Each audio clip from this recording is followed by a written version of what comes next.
Merci Ronald. Merci. Merci Ronald. Alors, ça va être deux présentations vraiment brèves et des présentations d'échanges. La première concerne le traitement d'un type de fuite très particulier qui naissent en fait du fond des corps caverneux. Alors, vous connaissez les fuites profondes qui sont issues du drainage de la veine dorsale profonde qui draine donc les deux corps caverneux qui emmènent le sang vers le plexus de Santorini et puis après vers les veines hypogastriques schématiquement. Mais là, c'est différent. C'est profond également, on les appelle profondes aussi, mais du fond des corps caverneux parce qu'elles naissent effectivement, on va voir des images tout à l'heure, dans cette partie profonde des corps caverneux au voisinage de l'ancrage sur le cadre osseux. Alors, en fait, quand on a publié tous ensemble ce travail publié en 2020 sur une première série de 45 patients qui ont bénéficié, je dirais, du package CETI, c'est-à-dire le diagnostic de fuite veineuse établi par l'échographie Doppler. Je rappelle que c'est vraiment l'échographie Doppler qui fait le diagnostic. Ensuite, un cavernoscanner pour avoir la topographie des fuites. Et après cette investigation rigoureuse, la chirurgie, une chirurgie qui est devenue un petit peu particulière puisqu'elle associe des gestes de chirurgie classique ouverte avec un bistouri et des fils de suture, mais aussi endovasculaire. Et systématiquement, tous les patients ont une échographie Doppler 3 mois après l'intervention.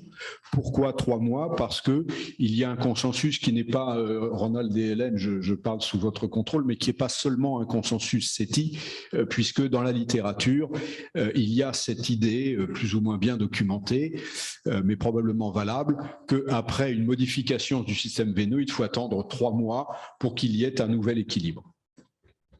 D'où le contrôle systématique aussi à 3 mois. Alors, il y a un point sur lequel on peut insister, c'est que cette rigueur nous permet d'avoir une estimation des résultats de ce que nous faisons tous dans le groupe, parce que on a vraiment des preuves objectives que sont celles apportées par l'échographie Doppler de contrôle. Et donc, ce qu'il ressortait, c'est que sur ces échographies Doppler à 3 mois, on avait à peu près 70% de bons résultats. C'était une population particulièrement sévère de patients qui ne pouvaient pas avoir d'érection, quels que soient les médicaments, y compris les auto-injections pour 90% d'entre eux. Et on arrivait à un taux de succès primaire de 70% à peu près. Et quand en cas de résultat non satisfaisant, quand on refaisait un cavernoscanner et éventuellement une nouvelle intervention, on arrivait à 80%. Mais donc, nous ne sommes pas à 100%. Et donc, l'une des questions évidentes, c'est pourquoi est-ce que nous ne sommes pas à 100%? Et en fait, à force d'analyse des cavernoscanners tous ensemble, nous nous sommes aperçus qu'un certain nombre de patients, 10 à 20%, ont cette topographie particulière des fuites que j'évoquais, que vous voyez illustrée ici, sur les 2 premiers clichés, à gauche et à droite, et au milieu de cavernoscanner, et à droite, tout à fait en paire opératoire. Eh bien, vous voyez ces fuites qui viennent, alors sur le cavernoscanner du fond de la pointe du corps caverneux, pratiquement au niveau de son insertion osseuse, et qui rejoint, Jean-François, j'espère ne pas dire de bêtises, peut-être le plexus de Santorini ou paravésical, et ensuite la veine iliaque interne. Vous voyez sur le milieu, sur le cliché du milieu, alors à gauche c'était une reconstruction tridimensionnelle, là au milieu ce sont les coupes natives, donc ce sont des coupes qui sont perpendiculaires à l'axe des corps caverneux, et vous voyez les flèches rouges pointent sur des fuites qui naissent sur la face dorsale de chacun des corps caverneux. Donc il y a 2 topographies, nous avons ensemble identifié 2 topographies de ces fuites, soit à la pointe, que nous appelons le type 2, qui est le moins fréquent, c'est moins de 10% de ces types de fuites, ou à l'aplomb de la symphyse pubienne, et nous les appelons de type 1, et à nouveau, ce sont les plus fréquents. Alors, pourquoi est-ce qu'elles posent problème en termes de traitement instrumental?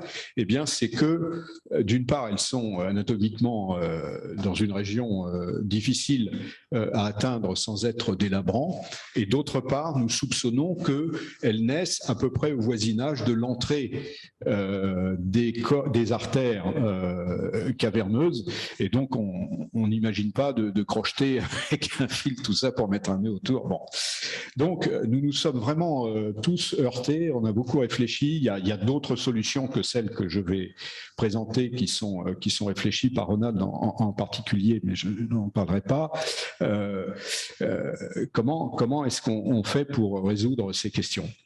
Alors, ce qui se passe, c'est que probablement une bonne partie, mais ça on le saura je pense prochainement, une bonne partie de ces fuites est quand même résolue en injectant de l'étoxysclérol, donc cette mousse qui va boucher l'intérieur des veines en canulant la veine dorsale profonde, hein, qui fait partie, je dirais, de la procédure standard.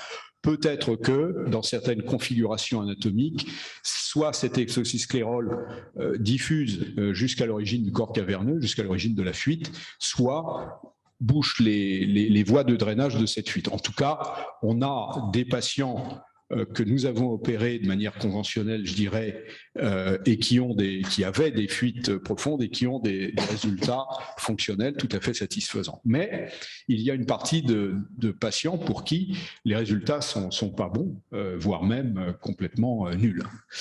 Et alors j'ai essayé pas mal d'approches, y compris de ponctionner le corps caverneux en percutané directement pour essayer d'atteindre l'origine de la fuite.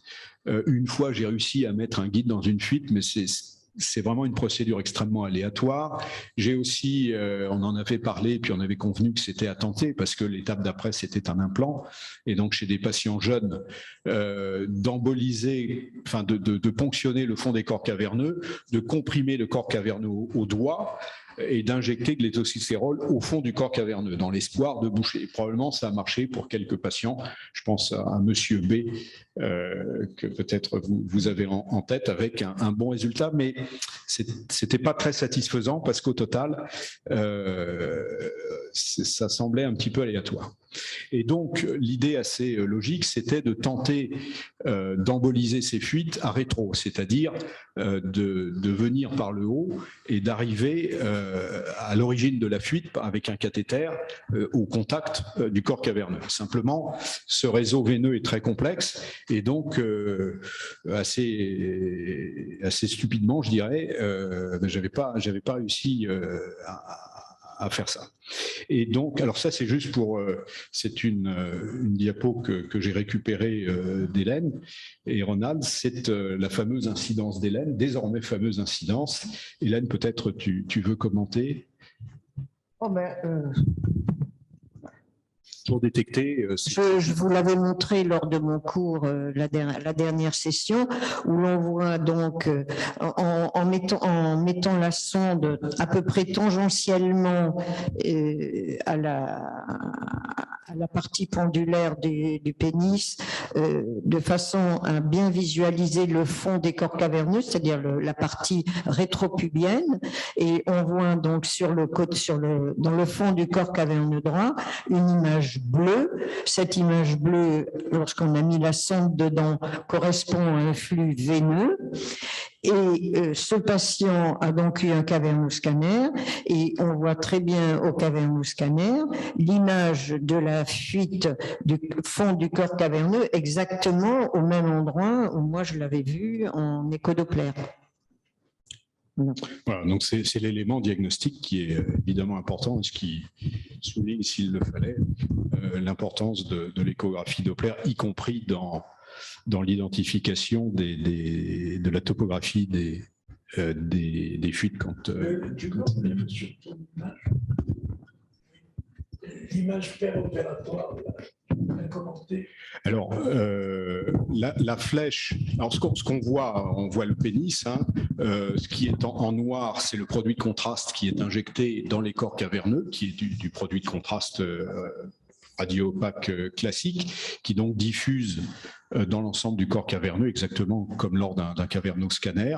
Et on voit ici ce réseau qui naît de la pointe du corps caverneux. Donc c'est une endofuite du fond du corps caverneux de type 2 qui n'est pas très très fréquent. Et ça, c'est vraiment ce qu'on n'aime pas voir à la fin d'une opération, où vous voyez que le pénis est complètement flaccide malgré 2 ampoules de papavérine. Donc on est désespéré, et surtout pour le patient, bien sûr. Alors, ce que j'ai pu faire, je le dis tout de suite une seule fois, mais je suis assez... Alors, ça m'intéresse de partager et de voir quel est votre point de vue, vos suggestions. Mais le grand problème était tout bête, c'était de savoir quel chemin emprunter avec son cathéter pour arriver jusque-là. Et en fait, sur ce patient que j'avais déjà opéré de fuite superficielle par des abords inguinaux bilatéraux et embolisé, on voit des clips d'ailleurs, embolisé dans le Santorini. Dans le Santorini, merci. En fait, j'ai fait tout simplement j'ai injecté de la papavérine pour ouvrir les artères et augmenter le flux dans le pénis. Et j'ai injecté aussi du produit de contraste. Et vous voyez sur l'image de gauche, alors elle est très imparfaite, je vous prie de m'en excuser, mais on voit en fait le chemin entre la fuite et jusqu'à la veine hypogastrique. Ce qui permet après de cathétériser cette veine. Vous voyez le cathéter qui, bien sûr, est introduit par une ponction controlatérale avec un passage de l'autre côté, ça s'appelle un crossover, et vous voyez au bout du cathéter ce qu'on appelle un coil, ce qui est une sorte de petite spire enduite de coton pour susciter la formation de thrombus. Voici plusieurs, à la fin de la procédure, vous voyez plusieurs coils. Alors j'ai mis des coils beaucoup trop longs. Ma crainte, c'est la migration des coils vers le poumon. J'ai vu quelques clichés comme ça à Taïwan et j'avais pas envie de faire la même chose. Donc là, par contre, j'ai mis des coils un petit peu plus grands, trop grands, ce qui fait qu'ils ne se sont pas complètement harmonieusement déployés, mais au moins ils vont pas vers le poumon. Et donc, à droite, vous voyez, on voit pas grand-chose, mais en fait, on voit le contrôle. Vous voyez tout en bas de l'image le fond du corps caverneux qui est opacifié par une nouvelle injection de produit de contraste et l'absence de fuite. Donc, en résumé, c'est vraiment un cas. Bon, mais je dirais que ça donne une certaine confiance parce que j'ai trouvé que c'était une procédure rationnelle, pas très très compliquée et qui peut-être va nous permettre de progresser pour ces patients. Donc c'est un patient qui était en échec. Oui. Ouais. Et au contrôle, c'est récent. Vous ne l'avez pas encore vu. Au contrôle opératoire, tu avais une érection.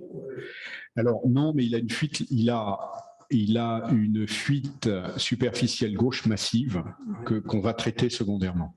D'accord. Ça a été long qu'elle a pu faire les deux. Non. Mais en plus, je lui avais dit que, en fait, l'idée, c'est que c'était pas la peine de traiter la fuite latérale avec une nouvelle incision, un nouvel abord du Scarpa si on ne pouvait pas traiter la fuite du fond. Donc, on avait convenu ainsi avec le patient.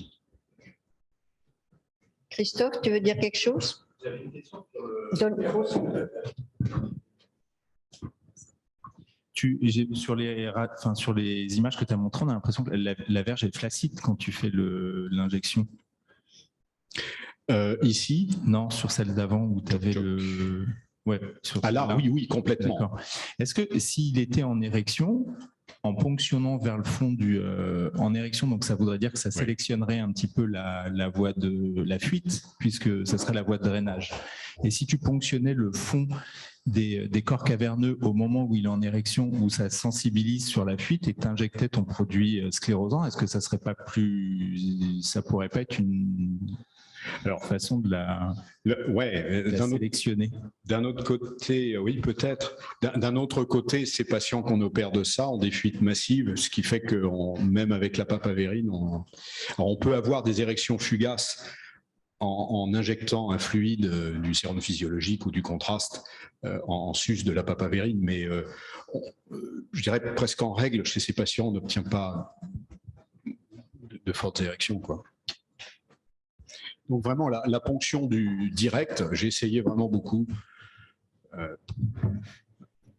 sans succès, quoi. C'est bon.